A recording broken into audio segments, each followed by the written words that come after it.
Olá, queridos alunos, reiniciando os nossos estudos. Hoje falaremos sobre a influência do Espiritismo no progresso da humanidade, tomo 2, módulo 11, roteiro 2. Falamos na aula passada sobre o progresso intelectual e moral. E hoje falaremos sobre essa influência do Espiritismo no progresso da humanidade. Tem alguma coisa a ver? Afinal, ele interfere? O que tem a ver a humanidade e Espiritismo? Será que ele vai, de alguma sorte, contribuir para o progresso da humanidade? Vamos ver? Vamos ver. Então, a primeira questão que nos é apresentada por Kardec aos espíritos, de que maneira pode o espiritismo contribuir para o progresso? E eles nos respondem, destruindo o materialismo, que é uma das chagas da sociedade. Ele faz que os homens compreendam onde se encontram seus verdadeiros interesses. Deixando a vida futura de estar velada pela dúvida, o homem perceberá melhor que, por meio do presente, lhe é dado preparar o seu futuro. Abolindo os prejuízos de seitas, castas e cores, ensina aos homens a grande solidariedade e os há de unir como irmãos. Então está aqui uma das formas que a doutrina espírita veio para auxiliar a humanidade. No momento em que ela vai destruir, ela vai colocar por terra todos os estandartes religiosos. Toda forma de religiosidade que cria o sectarismo entre os homens, ela vai destruir. Ela vai mostrar a desnecessidade dessas instituições quando são utilizadas para separar o homem, fazendo com que o homem compreenda que todos nós devemos viver dentro de uma única fraternidade.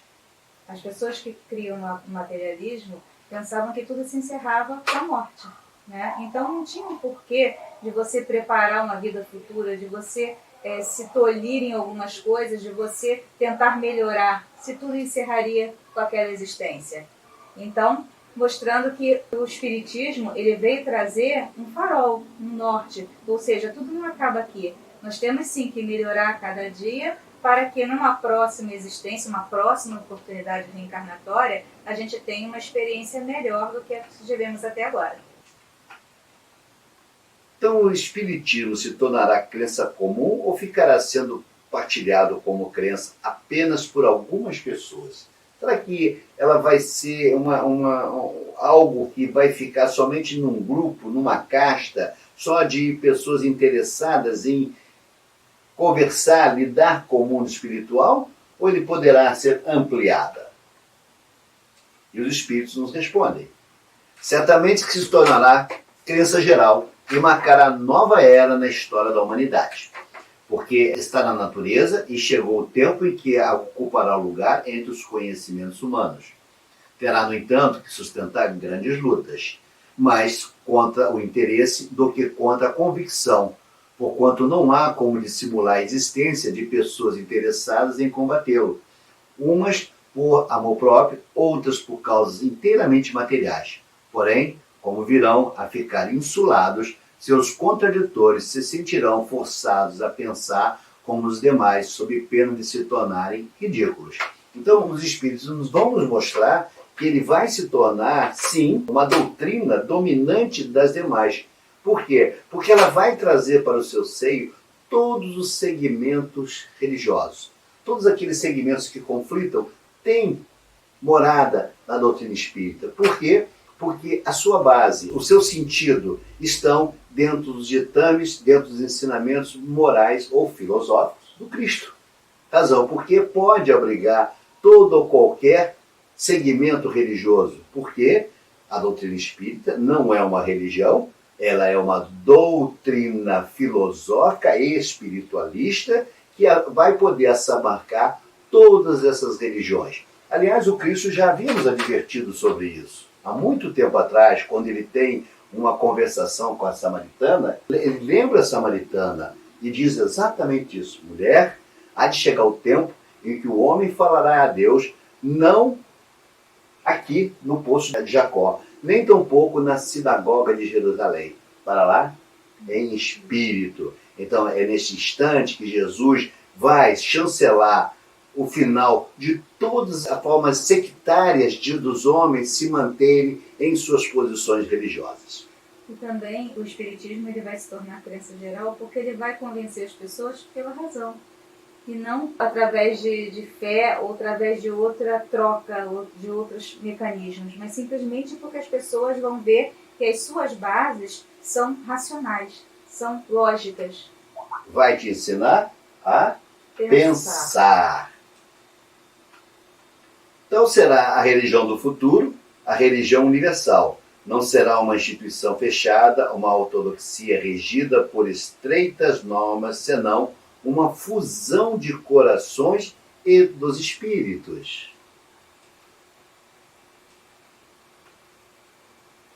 E aí Kardec insiste com as suas perguntas, né? Muito perspicaz que Kardec era, ele continua a indagar o mundo espiritual. Não será de temer que o espiritismo não consiga triunfar na negligência dos homens e do seu apego às coisas materiais? E eles nos respondem: conhece bem poucos homens que imagina que uma causa qualquer os possa transformar com que por encanto.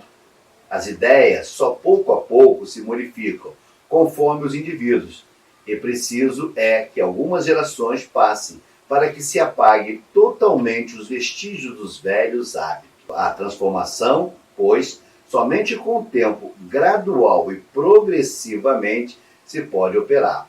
Para cada geração, uma parte do véu se dissipa.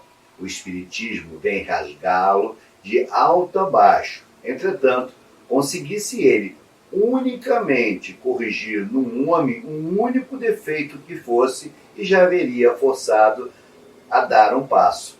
Ter-lhe-ia feito, só com isso, grande bem, pois esse primeiro passo lhe facilitará os outros.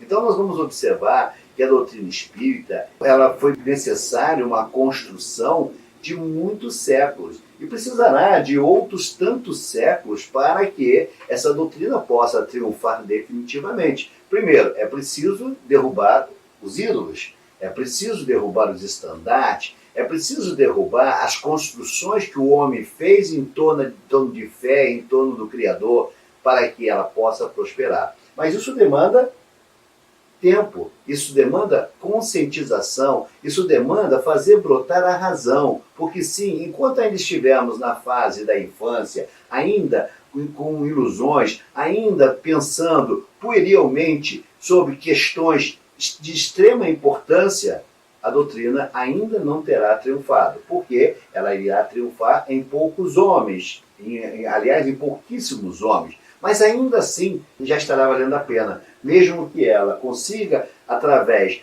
da razão, através da demonstração de fatos inquestionáveis, fazer com que um único homem se convença dessa verdade, ela já teria dado bons passos ou largos passos. Porque sim, daí para que os demais possam compreender esta doutrina, muito pouco falta. Então a doutrina espírita, ela efetivamente veio para ficar. Ela veio para triunfar, sim. Mas, lembre-se, nada acontece acelerado. Tudo precisa um tempo de maturação. É preciso haver um preparo da humanidade. Algumas pedras irão ocorrer na caminhada da doutrina espírita, mas faz parte. Esses embates ocorrerão. Mas no final, a razão irá triunfar indiscutivelmente. O Cristo já havia nos apresentado boa parte dessa doutrina, mas o homem ainda não estava preparado para levantar o véu, para questionar essas verdades, para conhecer dessas verdades, para sair da caverna. Ele precisava passar por muitas dificuldades para chegar aos dias de hoje e aí começar a compreender a doutrina. É importante considerar que o Espiritismo não cria a renovação social. A madureza da humanidade é que fará desta renovação uma necessidade, pelo seu poder moralizador, por suas tendências progressistas, pela amplitude de suas vistas, pela generalidade das questões que abrange. O Espiritismo é mais apto do que qualquer outra doutrina a secundar o movimento de regeneração. Por isso, é ele contemporâneo desse movimento. surgiu na hora em que podia ser de utilidade, visto que também para ele os tempos são chegados. Se viesse mais cedo, teria esbarrado em obstáculos insuperáveis. Haveria, inevitavelmente, sucumbido, porque, satisfeitos com os que tinham, o homem ainda não sentiria falta do que ele lhes traz. Hoje, nascido com as ideias que fermentam, encontram preparado o terreno para recebê-lo.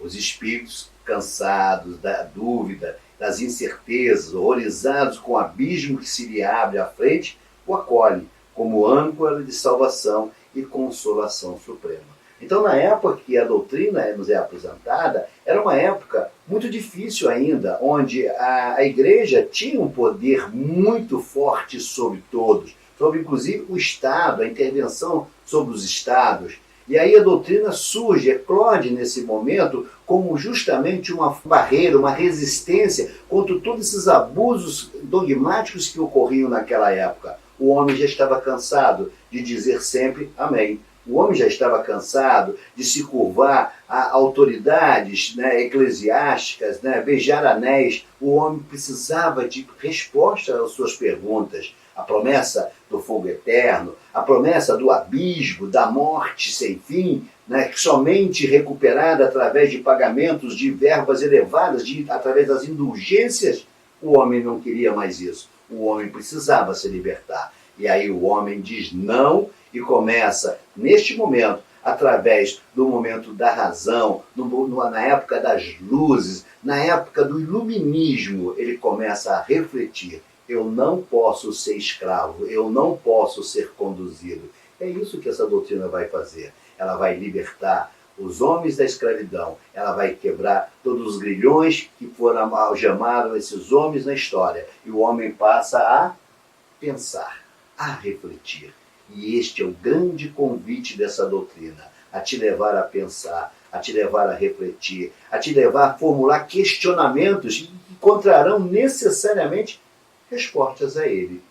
Nada de fantasia, nada de ilusões, nada de extraordinário. Tudo devidamente explicado, tudo devidamente clarificado, fazendo com que o homem encontre nesse porvir a sua libertação, encontre nessa doutrina as luzes que irão iluminar a sua caverna, que farão encontrar o caminho em direção ao Criador.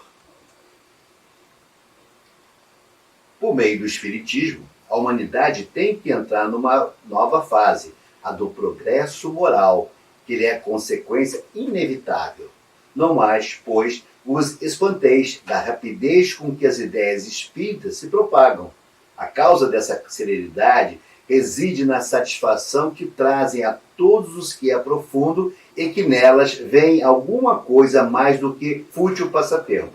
Ora, como cada um o que acima de tudo quer é a sua felicidade, nada há de surpreender em que cada um se apegue a uma ideia que faz ditosos os que a esposam. 3 períodos distintos apresentam o desenvolvimento dessas ideias. Primeiro, o da curiosidade, é natural. Ora, o que faz essas mesas girar? Ora, o que faz baterem nessas portas? Ora, o que faz uma prancha se escrever? O que faz movimentar isso tudo? Como alguém começa a escrever algo que não tem conhecimento? A curiosidade que se faz presente, que é a singularidade dos fenômenos produzidos, desperta. Segundo, do raciocínio e da filosofia. E este é o momento em que estamos vivenciando. Nós estamos aprendendo a raciocinar. Aprendemos a filosofia. O que é a filosofia? Amor ao saber. Então nós aprendemos a amar o saber, a procura do conhecimento. Até parafraseando Tomé, o conhecimento nos leva a Deus. Aliás, no livro apócrifo de Tomé, está escrito exatamente isso. O conhecimento nos leva a Deus. E é isso que essa doutrina está nos convidando a fazer, através da filosofia, do amor ao saber, colocando tudo isso na mesa da razão, para que possamos confrontar essas ideias, confrontar esses fenômenos e dali fazer eclodir o conhecimento. O terceiro, o da aplicação e das consequências. Esse ainda temos um longo passo a seguir. Esse demanda profunda transformação do ser. A aplicabilidade de todos esses ensinamentos só vai acontecer depois de um longo tempo de maturidade do ser. O período da curiosidade passou, não é verdade? Então não se vai mais aos centros espíritas ver mesas girantes, procurar pranchetas que escrevem, né? Médios que fazem fenômenos mediúnicos. Não se vai mais acento a isso. Raríssimos são aqueles, excetuando aqueles irmãozinhos mais acanhados, mais preocupados ainda com o extraordinário. A grande maioria procura os centros espíritas para conhecer, para o conhecimento, para entender todo esse processo que ele está sendo submetido, e já começou a dar um grande passo, porque já nasce a ideia de querer entender, de querer conhecer o que eu estou sendo submetido. Uma vez satisfeita, muda de objeto. O mesmo não acontece com os que desafia a meditação séria e o raciocínio. Começou o segundo período. Então, o período que nós falamos, é exatamente o momento em que o homem, já não mais preocupado com as coisas que se apresentam tida como extraordinário, ele começa a estudar esses fenômenos, ele começa a perquirir as razões daquelas manifestações. Ele já questiona as manifestações, ele já questiona os escritos que são passados a ele, ele já procura entender, ele já não é mais escravo, ele já não é mais submisso a uma simples psicografia de alguém que se intitulou alguém proeminente. Ele quer saber quem é esse alguém, qual a origem dessa informação. Será que aquele escrito tem a ver com aquele ser que habitou outrora entre nós? Será que aquilo tem uma sustentação de verdade? Olha o homem já questionando. E não está afrontando o sagrado, não. Ele está levantando o véu da ignorância. Já não mais está preocupado em estar atemorizado com as consequências. Não, ele compreende e entende que o mundo espiritual é um mundo muito, muito paralelo ao dele, com uma única diferença. O mundo espiritual não tem a nossa matéria, mas todos nós somos espíritos. E por sermos espíritos, há um intercâmbio dessas informações. O terceiro virá inevitavelmente. Que terceiro é esse? É a aplicabilidade de tudo isso. A gente costuma dizer, são as três colunas que sustenta a humanidade, na minha concepção. É a coluna do conhecimento, da ciência, é a coluna da filosofia, é a coluna da religião. Quando essas três colunas sentarem à mesa para conversarem e ocorrer o diálogo sincero entre elas, as verdades irão brotar. E aí nós efetivamente compreenderemos o que o Cristo nos apresentou. Conheça a verdade vos libertará. É isso que o Cristo está nos dizendo. É a necessidade do diálogo dessas três colunas para que o homem possa absorver o conhecimento pleno e chegar ainda a conhecer a frase de Sócrates, que nem é de Sócrates, né? Que diz, conheça-te a ti mesmo e conhecerás o universo. Então, quando o homem puder conversar, tiver o diálogo dessas três colunas, ele responderá necessariamente os questionamentos do Cristo e o que Sócrates nos apresentou. A aceitação dos princípios espíritas não faz melhores as pessoas, em princípio. A melhoria do espírito ficará patente quando, em decorrência do esforço individual, a pessoa implementar mudanças no comportamento, as quais garantirão uma verdadeira transformação moral. Nesse sentido, os espíritos superiores nos alertam. Se o espiritismo, conforme foi anunciado, tem que determinar a transformação da humanidade, claro é que esse efeito ele só poderá produzir melhorando as massas, o que se verificará gradualmente, pouco a pouco, em consequência do aperfeiçoamento dos indivíduos. Que importa crer na existência dos espíritos, se essa crença não faz que aquele que a tem se torne melhor, mais benigno e indulgente para com seu semelhante, mais humilde e paciente na adversidade. De que serve ao avarento ser espírita se continua avarento? Ao orgulhoso se conserva cheio de si, Ao invejoso se permanece dominado pela inveja. Assim, poderiam todos os homens acreditar nas manifestações dos espíritos e a humanidade ficaria estacionada. E aí nós abrimos um parênteses enorme para falar. Muitos se dirigem aos centros espíritas, muitos falam coisas lindíssimas, colocam essas roupas alvas, mas vem sempre o questionamento. Você se transformou? Você buscou a sua perfeição moral? Você andou alinhado com a ética? Amalgamou-se às leis do Criador? E se essa resposta não tiver a segurança do sim, com certeza eu ainda não atingi a plenitude espírita. Eu ainda não aprendi o que essa doutrina está a nos ofertar. É preciso que o homem se transforme. É preciso que o homem eleve-se moralmente. É preciso que ele abandone as suas hipocrisias e passe a entender o que essa doutrina está a oferecer. Ela está te convidando a se transformar. Ela está te dando a chave da tua felicidade. Ela está te dizendo qual é a trilha e não o trilho que te levará ao Criador. É isso que essa doutrina está a fazer. É preciso que você se convença da necessidade da transformação.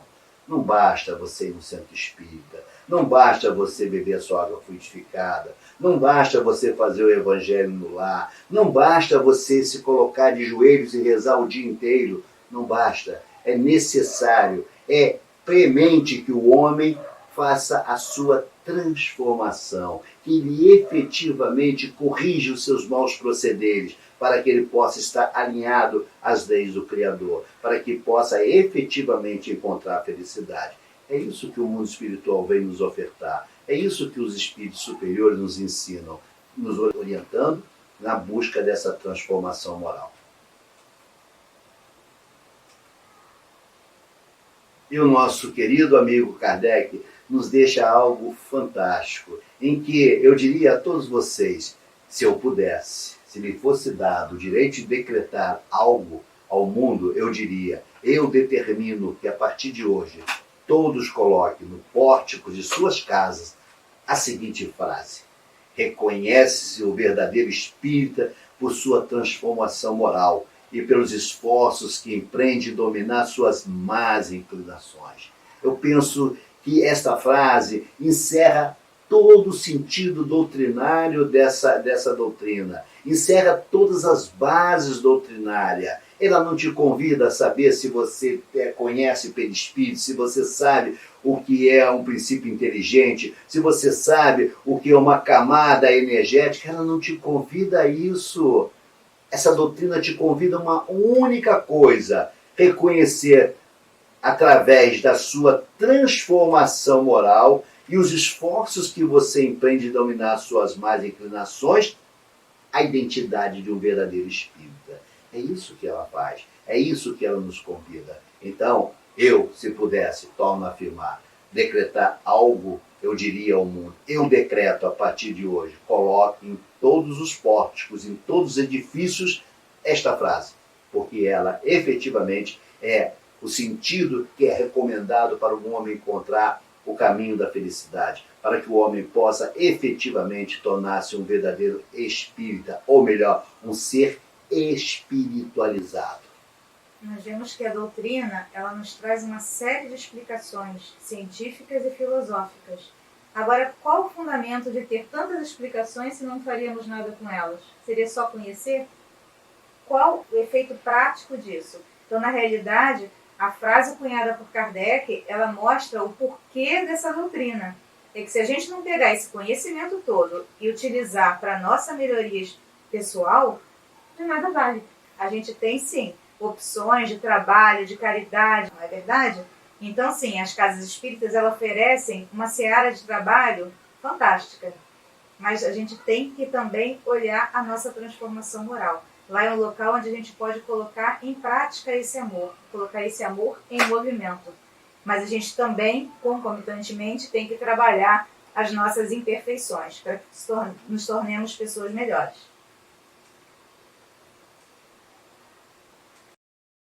Por que não ensinar os espíritos em todos os tempos o que ensinam hoje? Por que será que demorou tanto tempo para nos ensinar essas coisas? Será que não ensinaram? Eu os direi, sim, ensinaram. mas você não quis ouvir. O Cristo nos ensinou. Não tem nenhuma vírgula aqui diferente do que o Cristo nos apresentou. Nenhuma vírgula dessa obra tem algo que não foi dito pelo Cristo. Porém, eu não estava disposto a ouvir. Nos é perguntado quando alguém está doente, antes de dar o remédio, você quer se curar? Você efetivamente quer se curar? Ou ainda, nós estávamos prontos para ouvir isso. Exatamente. E ele nos responde: não ensinais às crianças o que ensinais aos adultos, e não dais ao recém-nascido um alimento que ele não possa digerir. Cada coisa tem seu tempo. Eles ensinaram muitas coisas que os homens não compreenderam ou adulteraram, mas que podem compreender agora. Com seus ensinos, embora incompletos, preparam o terreno para receber a semente que vai frutificar. Então, muitos dos ensinos que nos foi passado pelos Espíritos, inclusive pelo nosso Mestre Jesus, nós deturpamos em benefício nosso, nos interesses nossos, ou para ganhar dinheiro, ou para dominar, ou para obter coisas materiais. Foi isso que fizemos com o ensino que Jesus nos apresentou. E agora vem a doutrina a nos relembrar, a nos recordar todas as mensagens do Cristo, para que a gente possa efetivamente, já um terreno mais bem alinhado, um terreno mais bem adubado, frutificar. É isso que essa doutrina veio fazer. Veio lançar sua semente em terreno já pronto para receber essa semente. Então, visto que o Espiritismo tem que marcar um progresso da humanidade, por que não apressam os espíritos esse progresso? Por que, por meio de manifestações tão generalizadas e patentes, que a convicção penetre até... Será que ela teria o condão de transformar pessoas se ela começasse a fazer uma série de manifestações, de demonstrações, de materializações? Será que ela teria esse poder de transformar um homem? Com certeza não. Porque não faltam locais para que essas demonstrações ocorram, não faltam locais onde é visível essa demonstração, e muitos que lá estão não se transformaram. Alguns até pioraram, não compreenderam, viram até o lado mais artístico do que o lado religioso. No próprio advento do Espiritismo, a Europa se viu inundada de fenômenos, e nem todos se interessaram ou acreditaram ou foram buscar conhecer essa doutrina que estava se mostrando. As próprias irmãs Fox, família Fox, né, foram exploradas através de apresentações teatrais, onde ganharam muito dinheiro com demonstrações espíritas. Modificou aquelas pessoas? Não. Então, desejareis milagre, mas Deus os espalha a mancheias diante de vossos passos. E, no entanto, ainda há homens que o negam. Conseguiu, porventura, o próprio Cristo convencer os seus contemporâneos mediante os prodígios que operou? Não conheceis presentemente alguns que negam os fatos mais patentes ocorridos às suas vistas? Não há os que dizem que não acreditariam mesmo que vissem? Não, não é por meio de prodígio que Deus quer encaminhar os homens. Em sua bondade, eles deixam mérito de convencerem pela razão. Então, é isso, meus irmãos, meus queridos alunos, né, o que a doutrina nos oferece. Nos convencer não pela força, não pelo medo, não pela promessa, mas para que a nossa razão, através de uma profunda reflexão, através de um processo de conscientização, possamos analisar tudo o que nos é apresentado. E ali sim, tomarmos a nossa decisão. Entendemos que o caminho que nos leva ao Criador é o conhecimento. É isso que a doutrina faz. É isso que ela nos convida. Ela não nos apresenta fenômenos. Ela não nos apresenta nada de extraordinário. Ela nos convida ao estudo, ao aprofundamento de tudo que é nos apresentado, para que depois possamos, através de uma análise rigorosa, entender o que ocorrera, compreender e começar a colocar em prática. É isso que ela nos oferece. Eu espero que todos vocês tenham compreendido a importância dessa doutrina para a humanidade, para nós, lembrando que nada vai mudar na humanidade se eu não me transformar. O primeiro elemento a ser transformado no universo sou eu. Se eu quero transformar o universo, eu preciso primeiro me transformar. Se eu quero te dizer algo verdadeiro, eu primeiro preciso te dar, através das minhas atitudes, o exemplo. Caso contrário, ela não prosperará. Assim, ficamos mais uma vez agradecidos a Deus, ao nosso Criador, pela essa oportunidade que nos é dada de poder falar com todos vocês. Muito obrigado.